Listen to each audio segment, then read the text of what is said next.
Arctic Wolves looked good game number 1. I think they're going to be able to take this game number 2. I've got the I'm ready to jump into this draft. Let's do it, man. Shane, I'm being told that the draft is going to go really slowly. Really slow this particular time around. So extra time, Grand Gaming is going to ban that Bellica. Arctic Wolves is Iggy? I mean, Iggy. Countess? Kallari. Iggy. Nailed it. Iggy and Scorch down, banned again, coming out of Arctic Wolves. Muriel picked up for Grand Gaming, which means 2 picks over on the side of Arctic Wolves. They're going to pick up the Gadget and the Rampage. So Gadget, Rampage picked up again. I'm expecting under the Narbash from Arctic Wolves. Grand Gaming. Kwong. Oh, there's the Narbash pick. Okay. So this draft is taking forever. Richter Murdoch picked up on the side of Arctic Wolves. Twin Blast. And Gideon. Oh, first Gideon we've seen on 42. Gideon picked up. Look at Kallari. Look at that. And a Kallari. So stoic. So poetic. So artistic looking. Gideon. So talk about Gideon. You're a big Gideon guy. I'm not a big Gideon guy in 42, actually. I'm not going to lie about it. 42 came out. I really enjoyed Gideon. I think Gideon, so they've done a couple things with Gideon. Gideon's damage has been removed from his ultimate, and it's been shuffled around a bit for his space turd, Cosmic Rift, and his tether. So he has more damage there, but his ultimate is definitely a little bit more utility than it is damage. So expect him to go in and use that to try and lock people down. We've got a Gideon pick, Shane, into a Rampage Richter pick. Yeah. Not only a Rampage Richter pick, but a Rampage Richter gadget pick, dropping a Tesla Dome on top of a Gideon. You've got multiple ways to silence this Gideon. I'm not expecting a lot of ults coming out of this Gideon here. It's going to be all about landing. Make sure he's getting those tethers and landing that Cosmic Rift. That's where we're going to see the main source of his damage coming from. Drafts overall, I like Arctic Wolves. We saw Narbash Jungle earlier. It just didn't work. I'm not expecting it to work. Hey. Whoa. I don't have faith in it. Don't be hating on the Assassin Bash. I'm not hating. My faith is wavering. Okay. All right. I need someone to prove me wrong, because the last game, it didn't work. So Arctic Wolves picking up Richter. Again, it looks like this is going to be a support Richter. Right. Support Kallari. No? Not a thing? No. Definitely not a thing. Crazy Fool is a great support Richter. But we could be wrong. It could be Rampage that's playing support, and Richter could be on no regrets. God, every time you say that. Can we do a little throwback moment? Do you remember the time? I believe it was either Crazy Fool or it was Arctic Wolves. They had Richter on Legacy. They had the Orb Prime Orb on Richter. It was a team on Richter. Okay. And they thought it was on Richter, but it wasn't. And they ran Richter over to the dunk. And we're like, why isn't this working? Do you remember that? That was a good time. I remember. It was Phasma. That's who it was. That's right. Yes. Phasma ran all the way over to the lane and just stood on the thing trying to figure out why the Orb Prime wouldn't be activated. He just stood there. It was like a good 5 to 10 seconds before it was like, bro, you don't have the Orb Prime. Like, what are you doing? Overall, taking a look at this draft here. So Gideon, his power has shifted from his ultimate. Before, he was just pretty much, you would pick him for Black Hole. Everything after that was secondary, but it's really sort of turned around now. That his Cosmic Rift and Sticky Bomb are pretty similar in cooldown and damage. Obviously, Sticky Bomb is a little bit easier to land, but Cosmic Rift means you have a little bit more finesse with where you want to hit it. So there's a little bit more control over that aspect to it. When it comes down to the mobility, of course, Gideon is the king of that as well. I want to see if teams are still, even before this patch came out, teams are still learning how to get the most out of torn space, manipulating the verticality of Monolith and trying to gain advantages, positional advantages, using Gideon. And that's something I think the teams have not yet fully fleshed out and fully experimented with enough. I think there's a lot of really cool things you can do with that. Well, we are going to find out, guys. Grand Gaming versus Arctic Wolves. Who is going to move on to the semifinals tomorrow? let's jump into this game. Shane, what up? Do us a favor. Introduce Arctic Wolves. Ladies and gentlemen, thank you so much for being here this wonderful Saturday evening on the 19th of August. The year is 2017. And this is going to be Arctic Wolves with Tallarito on the Kallari, no Regurt 16 on Rampage, Tribal the Deuce on Gadget, Mr. Guru on Murdoch, and Crazy Fool picking up a hero that he's sort of idolized on the Richter. We've got Adrian in the jungle on Narbash, Saw on Kwong, Richie Man on the Gideon, Shui on Muriel, and Rada on Twin Blast here. Are we okay? So we're seeing, is Taurino mid? Well, Adrian's in trouble. First blood? I mean, rip. There's a hook. Oh, Crazy Fool! What are you doing? You always land the first hook. There's a boulder out of nowhere. Well, so who's getting first blood? Okay, Taurino got first blood. Picks it up. Taurino had an impressive performance last game. Already put himself in a good position this game as well onto Kallari. Oh, so she has Call the Weak. What do you think your other affinity is? Growth? Or Chaos? Death Chaos. I expect to see a Death Crawler build on her. It goes invisible. You pick up that Death Crawler coming out of stealth, plus the Death Crawler bonus damage, 300 bonus damage. They're continuing to be aggressive here. They're shutting down Adrian. They're like, Narbash is not going to work in the jungle. Taurino's picking up another Why are they doing this? Why are they? Because you said it was proving to you that you should not jungle the bash. Is what they're proving to you. You should jungle them. But here's the thing. If that was a Narbash, it doesn't matter who that hero is. Their jungle's just getting invaded. Like they're just, what? This is these boulders, Richie. I'm sorry, bro. You're probably. Oh, you're not dead because Gadget's only level 2. But the damage. Search and destroy. Search and destroy. Oh, but look, the jungle Narbash saved him. At least he's done something this game. We're 2 minutes in. He's died twice, Shane. You've got aggression coming out of Arctic. This is the Arctic Wolves we've seen in the past. Look at Taurino, just like all over the place, man. Arctic Wolves was that team that always invaded early back in the day. It was always early invades. The level 1, they group up as 5 as wards were being placed. They would make sure they were picking up those kills. Crazy Fool, I don't think he's aware he's supporting the offlane right now, while his Murdoch is over here, not being bullied but being pushed back into this tower by a Kwong here. But this is the Arctic Wolves we've seen. They've got picked up 2 kills on Adrian, denied him all of his jungle farm, denied him his green buff. So really put him behind at the start of this match. Taurino, he may get picked up again. Crazy Fool continue to be aggressive. Adrian is low. Richie Man rotates over, but there's another kill. Crazy Fool goes down. Richie Man the buff. Look at Taurino steals the buff. He could pick up this kill if he wanted to. Oh no, that you see the damage coming out. So overstaying his welcome just a tiny bit there. Going back to Paragon Exhibition 2017, the biggest thing that Think Twice did better than any other team was deny their opponent's juggler farm. And I think a lot of teams saw that and were like, that's a good idea. And we've seen a lot of that today, just constant invasion inside of the jungle. Doubling down on that is Arctic Wolves inside of this game. Taurino got 2 kills very early. They're denying Adrian any sort of semblance of farm. I mean, he just now hit level 2. Does have the Mother Tree online. One of the big weaknesses of the jungle Narbash is definitely his clear Muriel. Landed a hook on a Muriel here. Muriel may fall, Shane. There's the dagger coming up from Taurino. One more auto attack, and down goes the Muriel there. But the biggest weakness, no doubt about it, as much as I love Assassin Bash, is his lack of wave clear. He definitely doesn't have as much deep ability to clear out these camps. Richter can use Electric Field. Rampage just has good damage. Sevarog has Soul Siphon and Subjugate. His is purely his auto attacks, so his ability to jungle is much more diminished than that of other traditional junglers. So I want to point, Crazy Fool has not been in the safe lane at all. He has not rotated over there. He's been standing over here. He's helped Taurino pick up 3 kills. Crazy Fool has picked up a kill himself.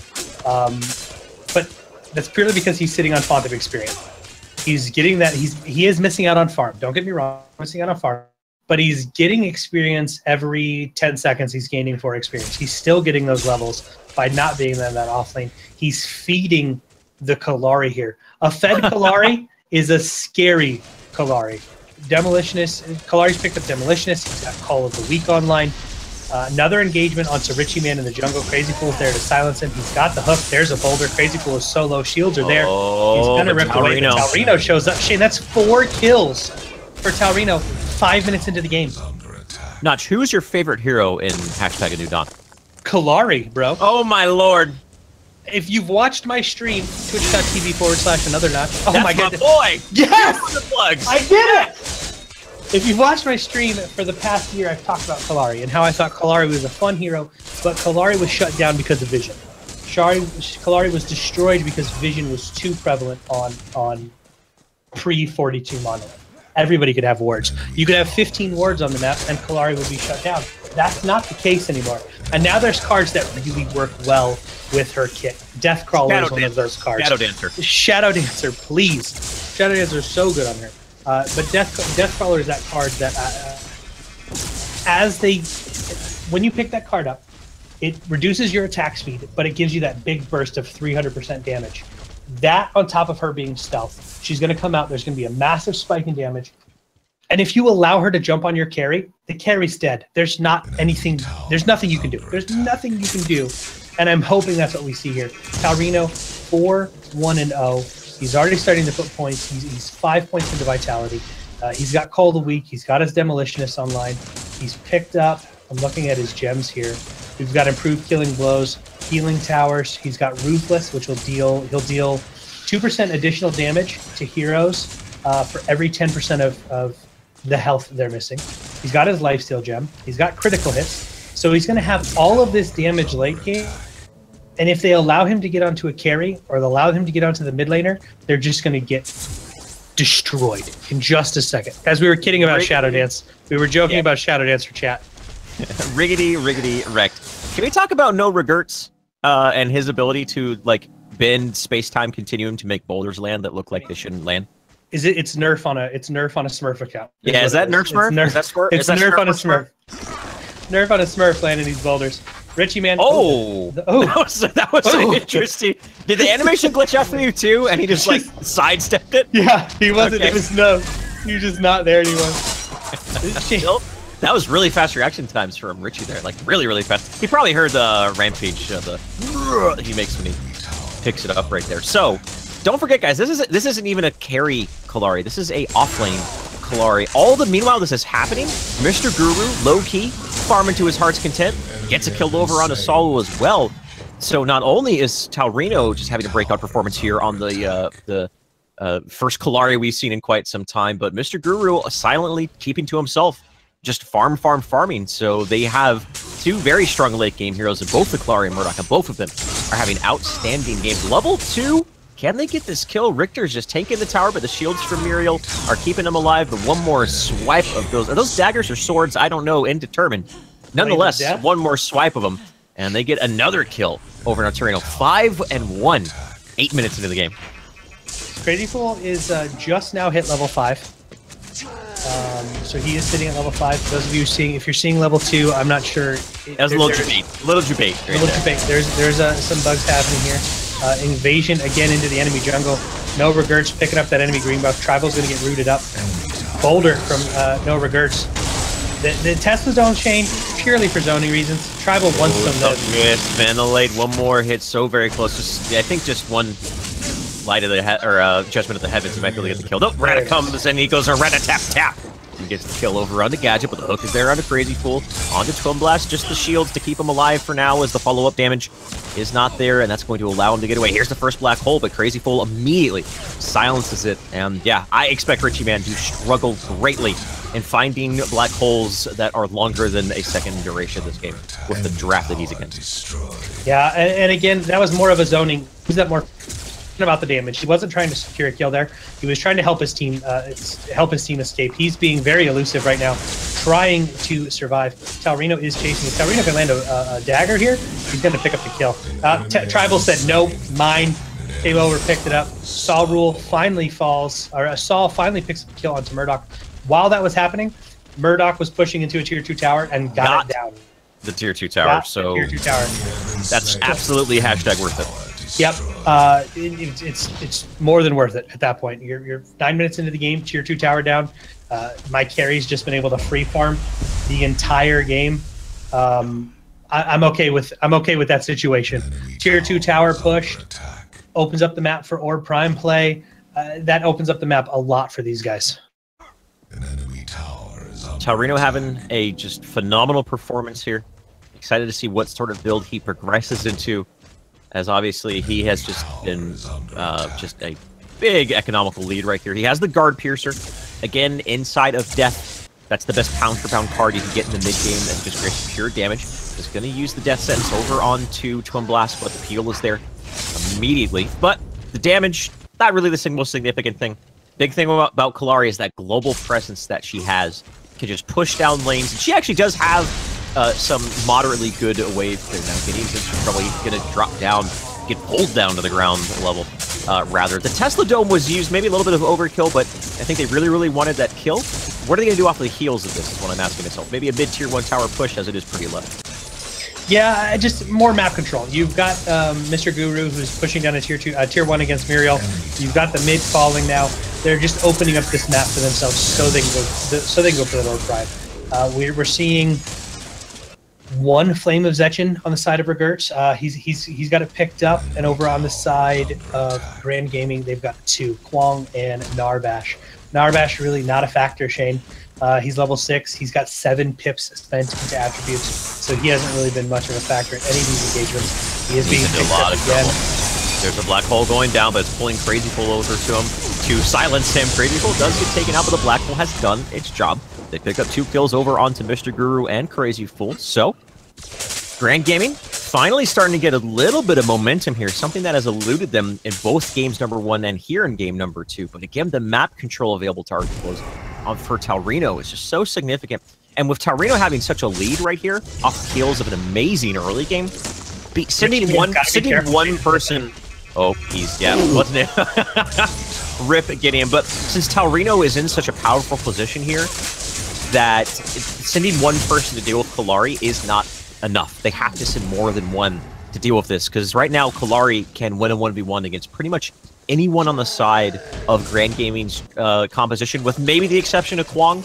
But even then, Kwong is going to have a hard time dealing with this Kallari. Yeah, because of that lead. I mean, he's 12-1. He's got Ruthless online, improved killing blows. He's still got healing towers. He's about to jump into picking up his I believe wall? The wall. Another kill. I believe it's empowered rounds now. No, it's Lifesteal next. Lifesteal will be the next gem he picks up. Once he gets that picked up, now Lifesteal is picked up, he basically can 1v1 anybody in the game. Orb Prime is now being attacked here, Shane. Like, these guys, they have map control, they have the economical advantage. They picked up a kill on the jungler. At this point, Shane. Oh, Richie Man's going in. He's looking for this steal, not going to get it. Regertz was used the ultimate, and Richie Man's going to get torn apart. 2-5-2 on this Gideon this game. Was trying to make something happen, was trying to thrust his team upon his shoulders and maybe try to steal the Orb Prime or get a Black Hole or something like that. But instead, the 5v4 power play with the Orb Prime online, this is Arctic was really looking to just in this game right here, right now, very early on. They've had a successful early game, and they are just they're just putting their foot on the gas pedal, man. There is no brake pedal in this car. Let's go. No, I mean, we take a look at the carries on either side. Mr. Guru's sitting at 11. He's got 16 attribute points in Vitality. Twin Blast is sitting at 8. He's only got 11 points into Vitality. I'm sorry, Agility. The lead on either side is massive. Adrian's gonna fall here. There's very little point. Moving forward is the Twin Blast. The Black Hole goes down, but they're just trying to DPS it down, but actually a good Black Hole. Ultimately, Richie does pay in blood, but he enabled Twin Blast to get up to kills, which they so very desperately needed, but unfortunately, that forced Twin Blast into a very poor position, allowing Tribal to exploit that. The Tesla Dome, there was no mobility on Twin Blast anymore, and he just had to sit in it and ultimately get taken out for his sins. 2 for 3, all things considered, considering it was an Orb Prime on the side of Arcticos, that's actually not a terrible exchange. No, I mean, that's an exchange Grand Gaming needed. Prime was activated. They lose a tier 2 tower, but they had already lost one, so it's not like they're losing jump pads at this point. They pick up very meaningful kills. They provide themselves with a nice little influx of gold there, because a couple of those targets, I believe, had I want to say they had a bounty on their head, which I know it's not as significant, but it's still a nice little boost in gold. Are you calling me boosted? I'm calling you boosted. Boosted. That's okay. I'm very boosted. Kallari. Adrian forces out a reversal of fortune. I mean, up, Mr. Guru. Lining him up. And long arm of the law, securing the kill. And now Rampage is going to jump over onto Rich Man, give him the people's elbow. The pursuit continues, but if Crazy Fool lands a hook, that's going to be a dead Gideon. Guys, never walk in a straight line against a Richter. It's just not going to happen. Muriel still falls down from Kallari on the other side of the field. Boulder swings over the left shoulder of Richie, and Mr. Guru gets that shot off the hot pursuit.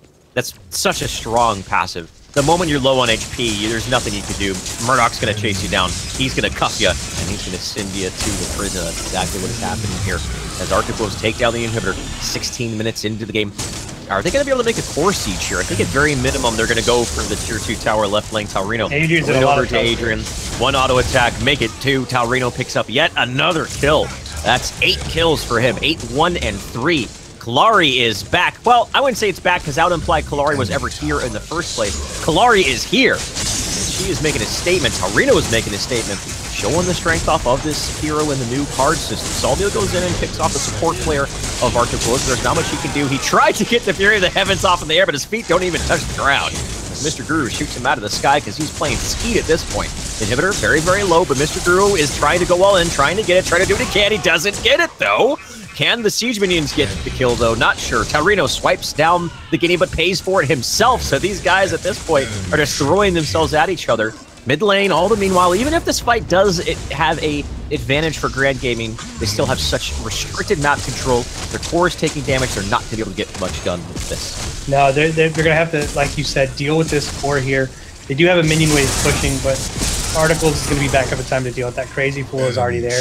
So the success of Taurino, Shane, I'm going to say, has a lot to do with Crazy Fool's early game. Absolutely. The engages that they pulled off early, the amount of kills that Crazy Fool was able to feed to Taurino, a lot of the success off of this is because of that. He picked up 4 kills by 5 minutes. He's currently sitting at 12 kills, but he picked up in the first 4 minutes again 5 kills. They were able to give him that farm, and he's just snowballed since then. So a lot of that was because of Crazy Fool. No more Prime Raptors to be had, but at this point, I think Arctic Wolves have such a significant advantage that they just want to continue to oppress their opponent. Taurino forces out Reversal of Fortune onto Muriel, but there's going to be Crazy Fool. Taurino uses the death sentence, chases down Muriel, saying, "You can't get away from me," and picks up the kill nonetheless. Into the Shadow Plane, Taurino goes with the speed boost, but the Rock again, no regrets. Someone call 1-800-GET-WRECKED, because that is the hotline he is on right now. So he picks up that boulder, beautifully done from long distance, securing the kill. Again, this Muriel Narbash composition, I like what it brings to the table, but it just seems to be lacking something, whether that's mechanical or execution. As of right now, Arctic Wolves have the number of their opponent in Grand Gaming, and they are looking to take this 2-0. Left inhibitor to fall. They weren't able to get it done last time, but this time, they're not going to give up as many kills. They're going to be a little bit more conservative, a little bit more cerebral. Hook doesn't land onto Sol, but this is going to be a core push coming down. 18 minutes, 50 seconds. Grand Gaming trying to do what they can. Shu goes in and pretty much just dies instantaneously. The DPS advantage here that is over on the side of Arctic was Tesla Dome going down. Salmo trying to keep himself up. The sticky bump. Can he get to his core by the time he dies? He's trying so desperately, but no. Just outside of the end zone. He's not able to get it, and he goes down as well. No regrets. Gets thunked up. Goes down as well. So the core is actually not focusing the core. This could actually be a little bit of a misplay from Arctic Wolves if they don't play carefully here. But Mr. Guru was the guy who's still alive. The minions are coming back. The siege minions, the super minions. It's that DPS coming out from the Murdoch is what they need to end the game right here, right now. And as long as he's on the field, that's what they're going to continue to try to do. But Rat-a-tat-tat is coming to back as he leaps himself forward. Mr. Guru is very, very low, but he's shooting minions to get lifesteal to try to keep himself alive, sustain himself, and get another kill. But Taurino comes in. That death sentence, he said, he put a mark on him and took him out of the field, as well as Muriel gets taken out. Taurino does not care. And Mr. Guru using the lifesteal gem, going forward. This is going to be it right here, ladies and gentlemen. Arctic Wolves put on maybe not as the Assassin Bash is bringing the game back. Come on, Adrian, bring that Assassin Jackson Bass back to town. It's not going to happen, but the minions are going to do it. The core goes down, and Arctic will take the series 2-0. Shame. Enemy double kill. Did you see Talrino take 2 heroes from 75% health to dead? Just good hero. Because. It's a good hero, man. I mean, Arctic Wolves. Did they play it perfectly? I believe they played it perfectly. Yeah, that's a perfect game. I feel like that. I feel like that game in itself was just they may have died a couple times, but that was a perfect game. Yeah. Crazy Fool at the start of that game. I was so confused why Crazy Fool was not leaving that jungle. He just stood there. He stood at the ramp. And every time they overextend a little bit, Crazy Fool jumped out. He's dealing great damage early on Richter. And then Talrino would come in and make sure he was securing those kills. They killed Adrian twice within the first minute and 45 seconds of the game. Talrino picked up both of those kills. Crazy Fool ends up picking up the kill. Talrino went 16, 2, and 6. He had Deathcrawler online. He had Heavy Hitter online. He was using, is it Nitro Boost? It gives you the attack speed and movement speed. He was using Nitro Boost, so targets weren't getting away from them. He just did a really, really good job in the early stages of that game to give that hero the gold, the economical lead he needed, and he just ran away with it at that point. So really good gameplay coming out of Arctic Wolves. Grand Gaming, I mean, they got bodied that game. I feel bad. Arctic Wolves look good. Pop off. Arctic Wolves look great. Grand Gaming, thank you guys for signing up. Hopefully we see you guys in the next event, which we're not stopping, Shane. We're not stopping. This train don't stop. No. Homie, don't play that game. Really good games out of Arctic Wolves, Shane. I'm excited. Tomorrow, they'll be moving on to the semifinals tomorrow. Semifinals and finals will be casted tomorrow, guys. Really good game out of these guys. We are going to take Shane just a few minutes. Hold on. I'm being told in my ear that that's not true. News break.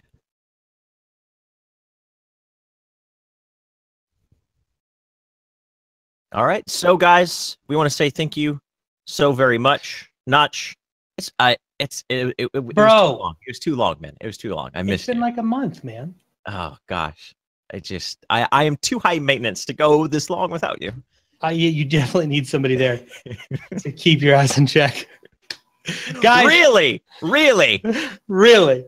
Guys, thank you so much for watching today. We're actually going to call it on that game right there. We're going to be jumping back in tomorrow at 1 o'clock. We're going to be doing the semifinals and the finals. Semifinals and finals tomorrow. Today has been a lot of fun. I haven't had this much fun casting since Paragon exhibition event. Hopefully you guys enjoyed it. I'm looking at chat. Hopefully you guys enjoyed it. We used today as a platform to talk more about gems and cards. Tomorrow, get hyped. We know I'm excited to see Oxygen. Look at Balix. Balix is throwing a fit right now in chat. I'm excited to see Oxygen play tomorrow. I'm excited to see some more Reborn guys. We'll be back tomorrow at 1 p.m. Eastern time. Thank you guys for watching Paragon Competitive League. Thank you guys so much. It was nice to have you back, buddy. It was nice casting with you again.